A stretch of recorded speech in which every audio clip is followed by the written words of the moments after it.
दोस्तों, exam backup class में आपका हार्दिक स्वागत है। तो आइए देखते हैं हिंदी साहित्य के 30 महत्वपूर्ण प्रश्न जो बार बार परीक्षाओं में पूछे गए हैं। तो शुरू करते हैं। उससे पहले यदि आप प्रतियोगी परीक्षाओं की तैयारी करते हैं जैसे टीजीटी, पीजीटी, नेट, जेआरएफ या अन्य, तो हमारे चैनल से जुड़ सकते हैं। तो देखते हैं सबसे पहला क्वेश्चन।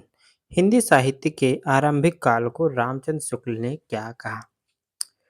ऑप्शन: आदिकाल, चारणकाल, वीर गाथा काल और सिद्ध सामंत काल। तो हिंदी साहित्य के आरंभिक काल को रामचंद्र शुक्ल ने कहा है वीर गाथा काल। ऑप्शन नंबर सी हमारा सही हो जाएगा। कितने लोगों का सही हुआ पहला क्वेश्चन? चलिए देखते हैं क्वेश्चन नंबर 2।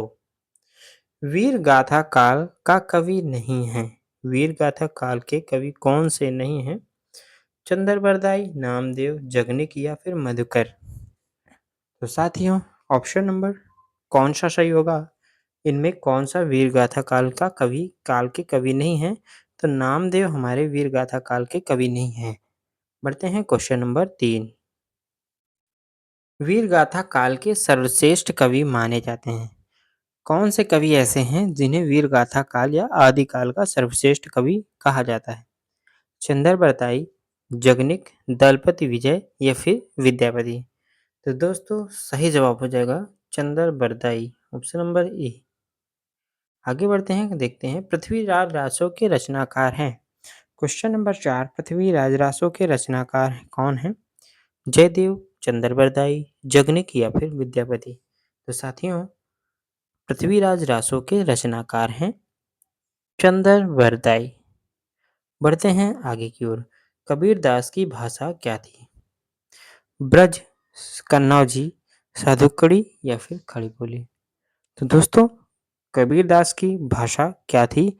आप बता सकते हैं कमेंट सेक्शन में। चलिए मैं बताता हूँ। साथ साथ आप भी बताइए, मैं भी बताता चलता हूँ, ठीक है। तो कबीरदास की जो भाषा थी वो थी हमारी साधुकड़ी। ऑप्शन नंबर सी हमारा सही हो जाएगा। बढ़ते हैं क्वेश्चन नंबर 6 की ओर।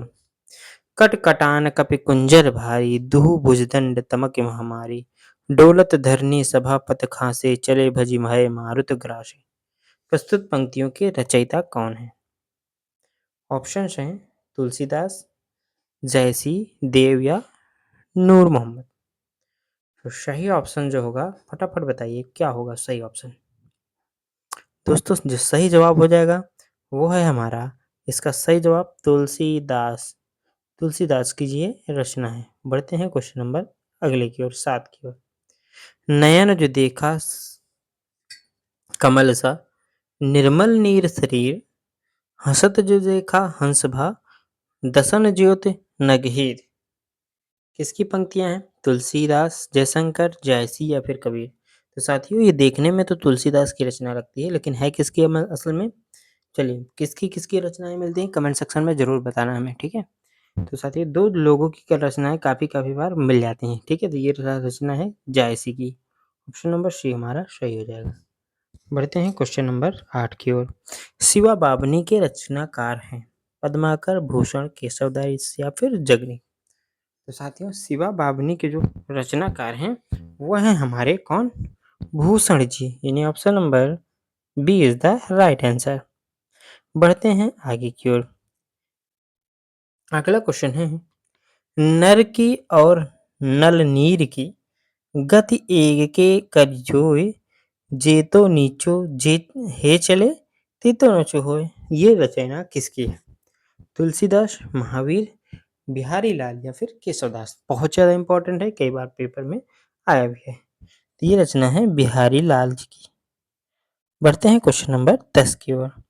सखी वे मुझसे कहकर जाते हैं, प्रस्तुत पंक्तियों के रचयिता हैं।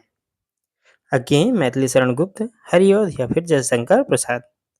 तो साथियों, सखी वे मुझसे कहकर जाती ये जो पंक्ति है ये मैथिली शरण गुप्त की है, राष्ट्रीय कवि मैथिली शरण गुप्त।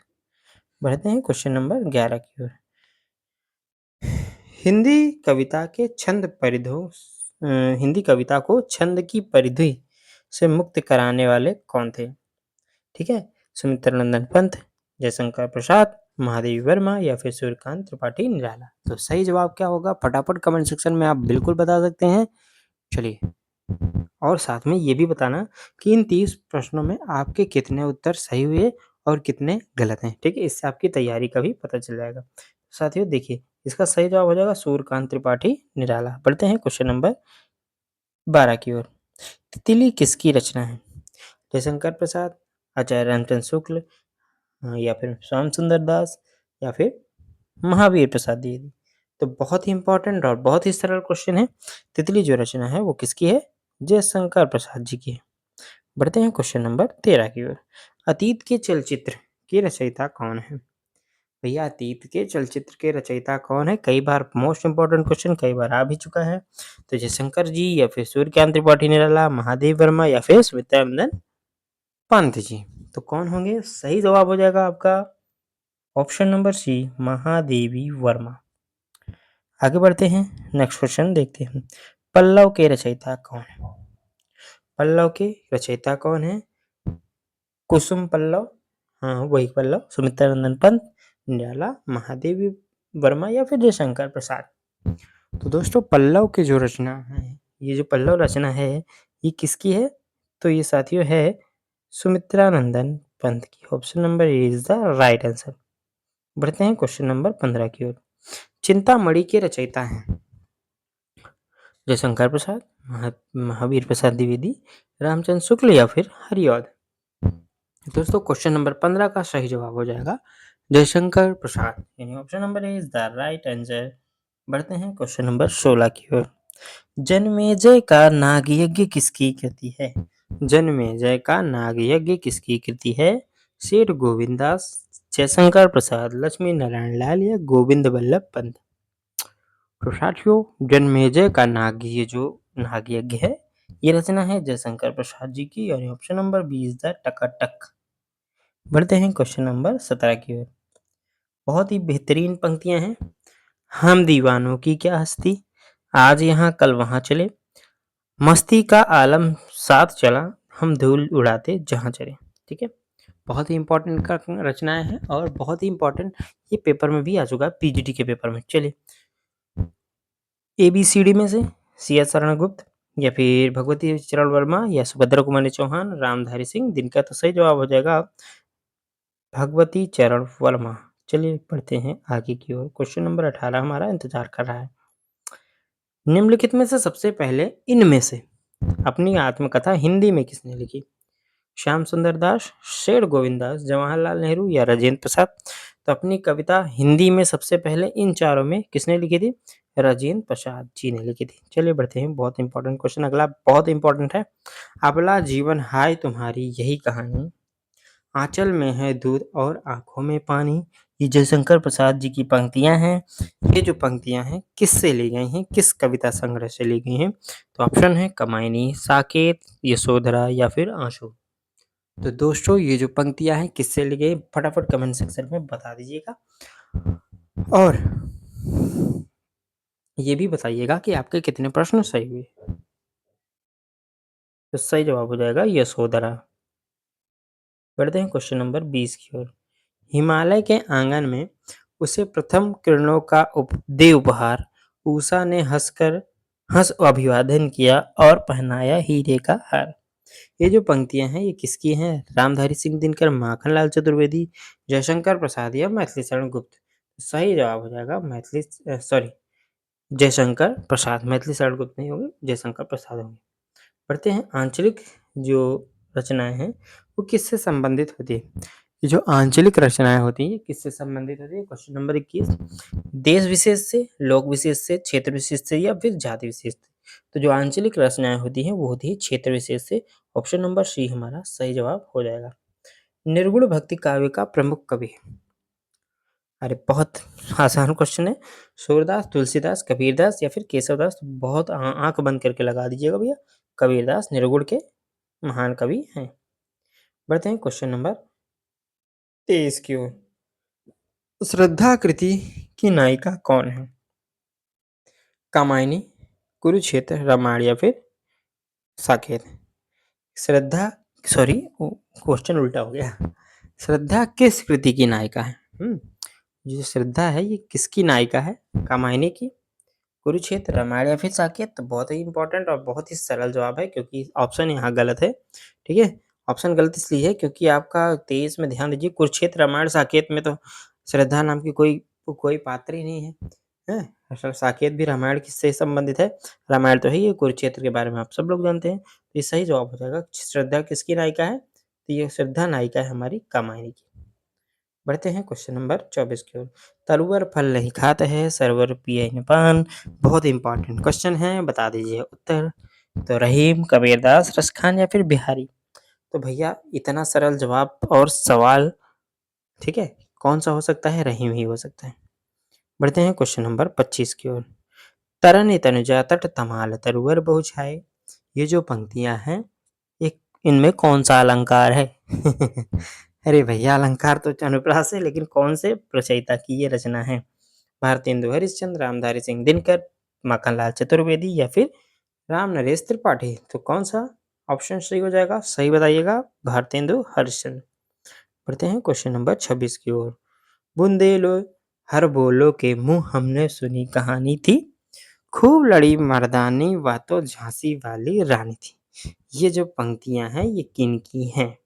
सत्यनारायण पांडे, मैथिली शरण गुप्त, सुभद्रा कुमारी चौहान या फिर आपकी महादेवी वर्मा? तो भैया सही जवाब हो जाएगा, क्या होगा आप बताइए? क्या होगा, क्या होगा? सोचिए सोचिए सोचिए। तो सही जवाब हो जाएगा सुभद्रा कुमारी चौहान जी। बढ़ते हैं क्वेश्चन नंबर 27 की ओर। मुझे तोड़ लेना बनमाली, उस पथ पे देना तुम फेंक, मातृभूमि पर शीश चढ़ाने जिस पथ पर जावे वीर अनेक। ये जो महत्वपूर्ण रचना है ये किसकी है? सत्यनारायण पांडे, सोहनलाल द्विवेदी, बालकृष्ण शर्मा नवीन या माखनलाल चतुर्वेदी? तो भैया सही सही बता दो उत्तर क्या होगा इसका? तो बिल्कुल सही सही उत्तर हो जाएगा माखनलाल चतुर्वेदी। बढ़ते हैं आगे की ओर क्वेश्चन नंबर 28। दरवाजे से चंडालगढ़ी की तरफ नजर दौड़ाने पर एक अद्भुत दृश्य दिखाई देता है। इस पंक्ति के रचनाकार कौन है? ठीक है, तो दरवाजे से चंडालगढ़ी की तरफ नजर दौड़ाने पर एक अद्भुत दृश्य दिखाई देता है। पंक्ति के रचनाकार कौन है? तो राहुल सकृत्यायन, रामचंद्र शुक्ल, जवाहरलाल नेहरू या फिर राजेंद्र प्रसाद? तो कौन घूमता था भैया? कौन? तो राहुल सकृत्यायन। बढ़ते हैं आगे की ओर। भूषण की कविता का प्रधान स्वर है? व्यंग्यात्मक, प्रशस्तिपरक, श्रृंगारिक या फिर कारुणिक? तो भूषण भैया राजकीय कवि थे, वो प्रशस्तिपरक कविताएं लिखते थे। तो option number B is the right answer. बढ़ते हैं आज का आखिरी क्वेश्चन। अपभ्रंश के कृष्ण काव्य के प्रणेता हैं? पुष्पदंत, शालिभद्र सूरी, स्वयंभू या फिर हरिभद्र सूरी? तो दोस्तों अपभ्रंश में कृष्ण काव्य के प्रणेता हैं कौन? सही जवाब हो जाएगा पुष्पदंत। चलिए दोस्तों मिलते हैं आपसे अगले वीडियो में। क्वेश्चंस जो पेपर का क्वेश्चन था यानी जो वीडियो के जितने क्वेश्चन है कैसे लगे कमेंट सेक्शन में जरूर बताना। साथ ही वीडियो को लाइक करना मत भूलना। मिलते हैं अगले वीडियो में। जय हिंद, जय भारत।